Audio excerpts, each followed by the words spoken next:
मेरे चैनल में आपका स्वागत है दोस्तों। मैं हूं सोनिया और अगर आप यहां नए हैं तो कृपया लाइक, सब्सक्राइब और शेयर जरूर करें। आपका समर्थन मेरे लिए बहुत मायने रखता है। आज की कहानी है आंतरिक शक्ति और विद्या की बदलने की ताकत के बारे में। कहानी का शीर्षक विद्या की रोशनी। उत्तर प्रदेश के एक छोटे से गांव भवानीपुर में सभी लोग अशिक्षा के अंधेरे में जी रहे थे। गरीबी ने गांव को जकड़ रखा था। इसी गांव में एक गरीब परिवार में एक 10 साल का बच्चा अर्जुन रहता था। अर्जुन की पढ़ाई और विद्या पाने का सपना था, लेकिन घर की आर्थिक स्थिति अच्छी नहीं थी। एक दिन गांव में एक रिटायर्ड प्रोफेसर रामकृष्ण जी आए। उन्होंने देखा कि गांव में कोई स्कूल नहीं है और ज्यादातर लोग अशिक्षित हैं। गांव के बच्चे खेतों में काम करते थे, बकरियां चराते थे, लेकिन अर्जुन की आंखों में विद्या पाने की चमक थी। रामकृष्ण जी ने अर्जुन से पूछा, क्या तुम विद्या प्राप्त करना चाहते हो? अर्जुन की आंखें चमक उठीं, लेकिन उसने कहा, पर दादाजी, मेरे माता पिता के पास पैसे नहीं हैं। रामकृष्ण जी ने कहा, बेटा, विद्या पाने के लिए सिर्फ हौसले की जरूरत है, पैसों की नहीं।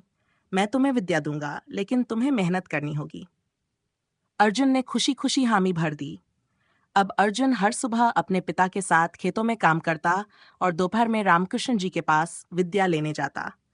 रामकृष्ण जी ने उसे पढ़ना लिखना ही नहीं, गणित, विज्ञान और जीवन के कई अहम पाठ भी सिखाए।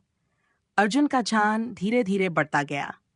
एक साल गांव में सूखा पड़ा, जिससे सभी परेशान हो गए।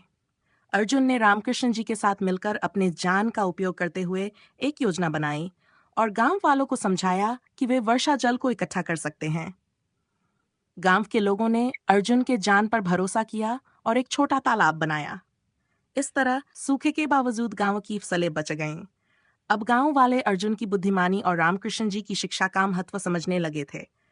अर्जुन ने गांव के बच्चों को भी विद्या देना शुरू किया। समय के साथ अर्जुन पढ़ाई में और आगे बढ़ा और बाद में एक कृषि वैज्ञानिक बन गया। वह अपने गांव लौटा और वहां एक स्कूल और कृषि केंद्र खोला। अब वहां वालों को नई खेती की तकनीकें और शिक्षा सिखाता है।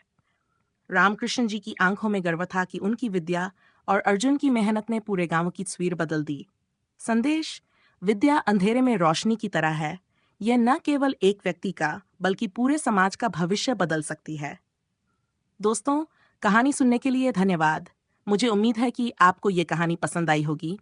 अगर हाँ, सब्सक्राइब और शेयर करना ना भूलें। अगले एपिसोड में एक और प्रेरणादायक कहानी के साथ मिलते हैं। धन्यवाद।